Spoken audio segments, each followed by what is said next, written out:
Au boulot! Un podcast littéraire et pédagogique. On dit souvent que la littérature est le baromètre de la société. Surtout depuis le 19e siècle et les différentes révolutions populaires qui l'ont secouée.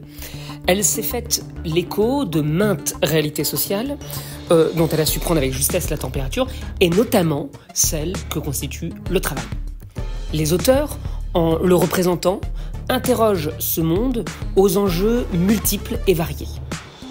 Ainsi, quand la littérature se met au travail, elle produit des récits riches et sans concession qui permettent de rendre compte des évolutions d'un milieu où les hommes tendent à se perdre.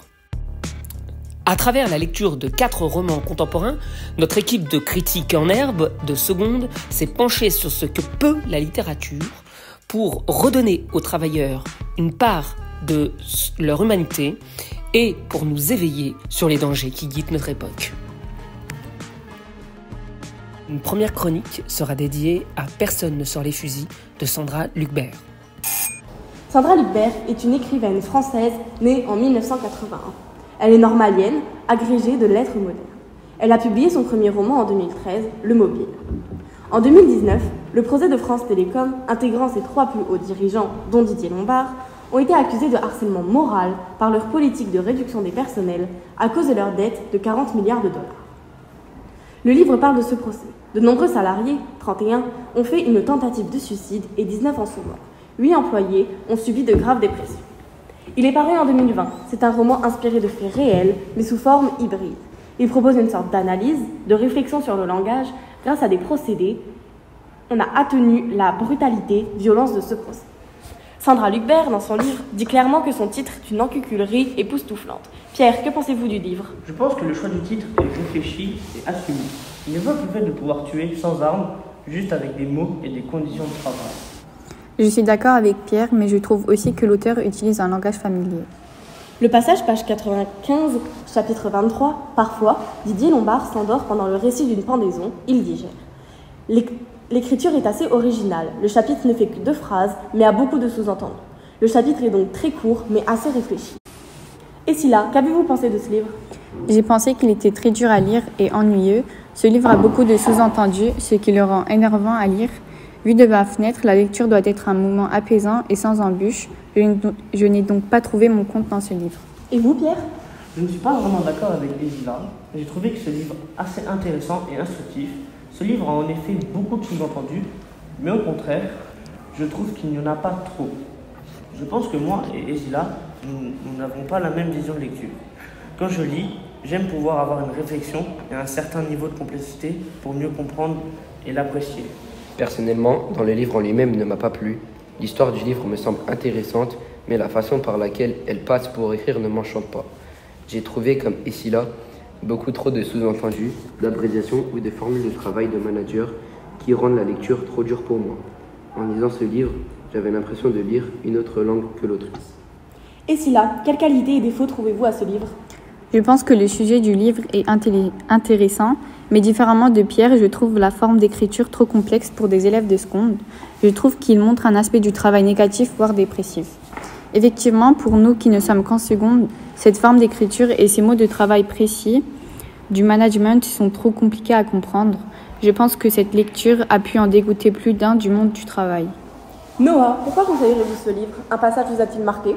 Je pense que je conseillerais plus ce livre pour son histoire et non pour son ensemble, car l'auteur utilise souvent certains mots compliqués à comprendre. L'auteur utilise aussi beaucoup d'abréviations et utilise un lexique de manager. Cela rend le livre beaucoup moins captivant. Ensuite, l'un des passages qui m'a le plus marqué dans le livre est le chapitre 23, où Sandra Lucbert dit « Parfois, Didier Lombard s'endort pendant le récit d'une pendaison, il digère ». Cela montre que le PDG de France Télécom Orange est conscient que des personnes se suicident dû au harcèlement moral que font subir les managers, et cela montre à quel point ils ne s'en soucient guère, et c'est pour cela que ce passage m'a beaucoup marqué.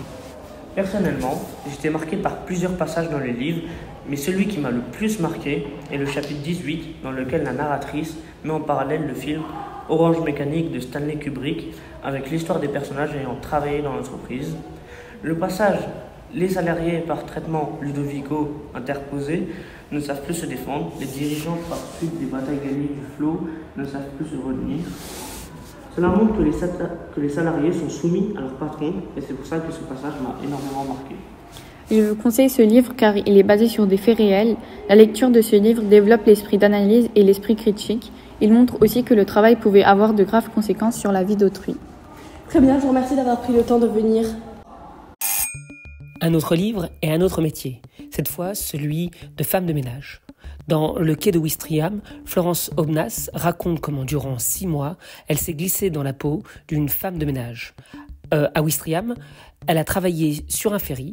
Elle y faisait le ménage, un travail très dur, mais une expérience humaine aussi qui a débouché sur un livre très touchant. Voyons ce qu'en ont pensé nos jeunes lecteurs. Le livre est révoltant car il expose de manière percutante les inégalités, l'exclusion sociale et les injustices persistantes dans le monde du travail précaire. Les histoires poignantes des travailleurs créant une prise de conscience, incitant à la révolte contre ces conditions inacceptables. Le récit offre une perspective humaine profonde sur la précarité, émotionnellement chargée par les témoignages authentiques. La lecture m'a profondément ému en illustrant les luttes quotidiennes de ces individus confrontés à des difficultés insurmontables dans une durée limitée. Dans Le quai de Ouistreham, Florence Aubenas écrit d'une manière qui nous fait ressentir la vie des travailleurs précaires. Elle partage des histoires réelles, créant ainsi une connexion émotionnelle avec le lecteur en mettant en évidence les défis sociaux. Les personnes parlent de ne pas avoir un travail sûr à cause des contrats temporaires et des licenciements fréquents. Les salaires sont très bas et même si les gens travaillent dur, ils ont du mal à payer leurs dépenses. Certains travaillent dans des emplois précaires sans possibilité de progresser et cela semble difficile. L'autrice raconte de vraies histoires et utilise des vrais exemples personnels pour montrer à quel point c'est difficile d'avoir un travail stable. La lecture m'a profondément émue en illustrant les luttes quotidiennes de ces individus confrontés à des difficultés insurmontables. Les avis au sein du groupe sont partagés. Certains n'ont pas apprécié le livre car selon eux, il est pessimiste, même s'il dénonce certains sujets comme la maltraitance envers les femmes de ménage. Dans l'ensemble, le groupe a apprécié ce roman car il est émouvant et révoltant, même si ce n'est pas vraiment le style de livre qu'on a l'habitude de lire. Les qualités de ce livre sont qu'il est immersif, démonstratif et enrichisse de manière à avoir un regard différent sur les travails précaires en France. Mais ce livre a aussi des défauts, comme le fait qu'il soit constitué d'une multiplicité de petites scénettes. Certes attachantes et bien troussées, il n'avance pas. Ce livre nous a appris le quotidien des personnes ayant un travail précaire qui vivent une exclusion sociale et une injustice pour avoir un salaire très bas. On vous conseille ce livre car il est très intéressant et émouvant car on entre dans la peau d'une femme de ménage et on apprend comment ces personnes vivent. Le moment où l'autrice dit « on ne trouve pas de travail, on trouve des heures » m'a marqué car cette phrase résume le livre en quelque sorte car elle n'a pas vraiment eu d'emploi stable. Florence Aubenas avait plusieurs autres petits boulots. Pour le 3e livre, nous changeons de territoire et nous plongeons au Japon avec Amélie Nothomb. Bonjour à tous, sur cette radio aujourd'hui nous allons vous parler du célèbre livre Stupeur et tremblement. On va donc vous présenter la date de sortie, le nom de l'écrivaine, quel genre de livre il est. On va également vous faire un court résumé du contenu et on finira avec un passage en revue de la manière dont elle a écrit et construit son livre. Tout d'abord on va commencer par le titre Stupeur et tremblement. Ce titre n'a pas été choisi par hasard car il exprime les sentiments qu'elle a pu ressentir durant son aventure japonaise. Amélie Nothomb est donc l'écrivaine de ce roman à inspiration autobiographique. Dans ce livre, qui est Stupeur et tremblement, on suit Amélie Nothomb qui commence à travailler pour une entreprise japonaise du nom de Yumimoto. Elle va découvrir la rigueur et l'autorité des entreprises japonaises en subissant du harcèlement qui la poussera à donner sa démission. On va maintenant passer en revue toutes les qualités de ce livre. Alors moi, j'ai énormément apprécié comment Nothomb a écrit ce livre. J'ai trouvé qu'il était simple à lire et que c'était très fluide. Il est écrit avec des mots crus. La construction du livre est bien faite. Il n'y a pas de chapitre, mais malgré ça, on ne se perd pas dans l'histoire grâce à ses qualités d'écriture. Le livre aborde le sujet du travail hors de son pays d'origine, ce qui peut nous laisser de nombreuses pistes de réflexion à étudier et nous permet d'y réfléchir comme la domination sur le travail, les différences cultures, les relations au sein d'une entreprise. Je trouve que ce livre est original car il est inspiré d'une histoire vraie, de son vécu, et que je n'avais encore jamais lu ce sujet qui est le travail d'une occidentale dans une entreprise japonaise. Nous allons maintenant parler de la critique. Alors, je suis l'intervieweuse Lilou et on va commencer par l'avis général sur ce livre. Donc, je donne la parole à Maïssa. J'ai adoré le livre car je trouve que le roman est très émouvant parce que j'ai remarqué du sexisme envers les femmes et il est à la fois tragique car on observe des fois des moments inattendus. Moi, par contre, j'ai l'impression très ambiguë du livre. D'une part, on regarde sur le Japon, un pays mystère, et d'une autre part, l'irritation du personnage principal, car il est élémentaire, ne savait pas et n'était pas intéressé par l'étiquette des affaires du Japon avant de venir travailler dans la plus grande entreprise. Merci Maïssa et Milena pour cette intervention. Maintenant, on va parler des qualités et des défauts. Donc, c'est moi qui vais prendre la parole. Les qualités qui sont mises en valeur dans ce livre et qui m'ont le plus plu sont déjà la force d'Amélie Nothomb, le personnage principal, sa persévérance, l'honneur et le respect envers ses patrons malgré l'humiliation qu'elle subit au quotidien. J'aime beaucoup sa façon d'écrire. Elle écrit avec des mots rudes. Les défauts qui sont mis en valeur sont le harcèlement moral, la dépression, la différence de culture, le racisme, le sexisme et bien sûr les inégalités de genre. Maintenant, on va parler des passages préférés. Donc, on va commencer avec Maïssa qui va nous parler de son passage préféré. Le passage que j'ai préféré dans le livre est quand Amélie s'est déchaînée dans le bureau, car c'était vraiment un moment drôle, car elle commençait à délivrer et à dire des choses insensées. Mon passage préféré et que je trouve le plus intéressant est quand Monsieur Tanchi, lui, a donné une chance à Amélie en tant qu'interprète. J'ai trouvé ça très beau, un acte très humble, très humain. Et le fait que Monsieur Tanchi s'est fait réprimander en essayant de ne pas emmener dans sa chute Amélie était ce que j'ai préféré parce que on voyait bien le sentiment d'amitié et le sentiment humain qui montrait cette scène. Maintenant, Milena va nous parler de ce qu'elle a appris en lisant ce livre. Grâce à ce livre, j'ai appris le système hiérarchique et le système autoritaire du Japon, les vies quotidiennes d'un pays étranger, son mode de vie et en particulier la mentalité. Dans ce livre, j'ai appris un peu les deux mondes, l'Ouest et l'Est, qui tentent d'être amicaux l'un envers l'autre, mais ne peuvent pas. Et aussi, on a appris un peu la psychologie humaine.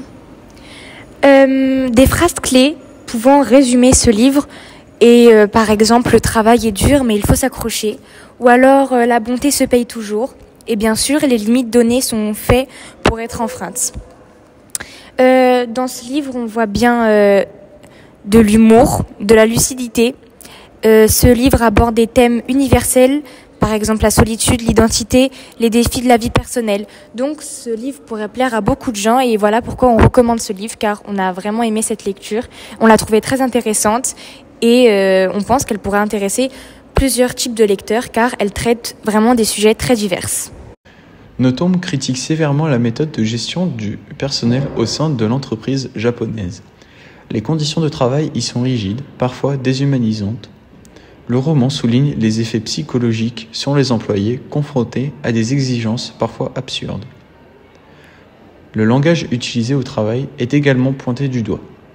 Amélie, malgré sa maîtrise du japonais, est souvent tenue à l'écart par son utilisation imparfaite de la langue, montrant ainsi la barrière linguistique comme une arme de pouvoir.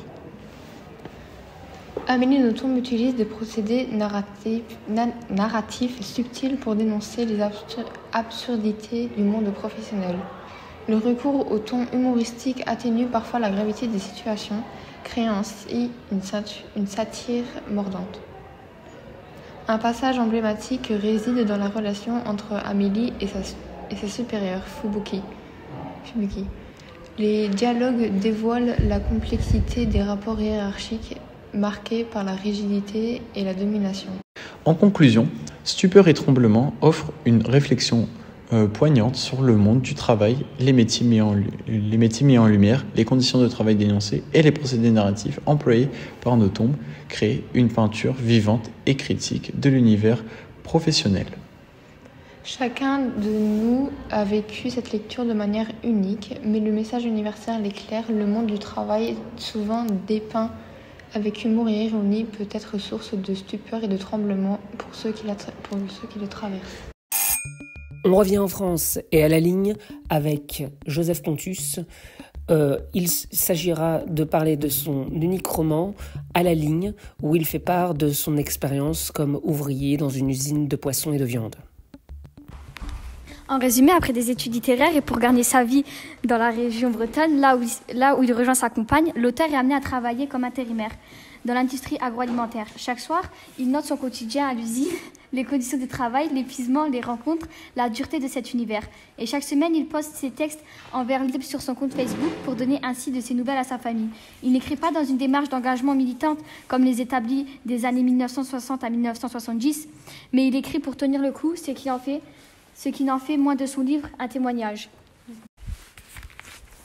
Pour ce qui est de la critique, le texte est plutôt simple à lire car il est écrit au langage courant, voire familier. La ponctuation est inexistante, sans point ni virgule, juste des mots les uns après les autres pour consigner ses pensées, les ordonner, rendre compte de sa réalité et ne pas sombrer, et qui à travers son livre dénonce les conditions de travail en racontant sa routine en tant qu'ouvrier travaillant à la chaîne et de nuit avec des horaires de 19h et 8h.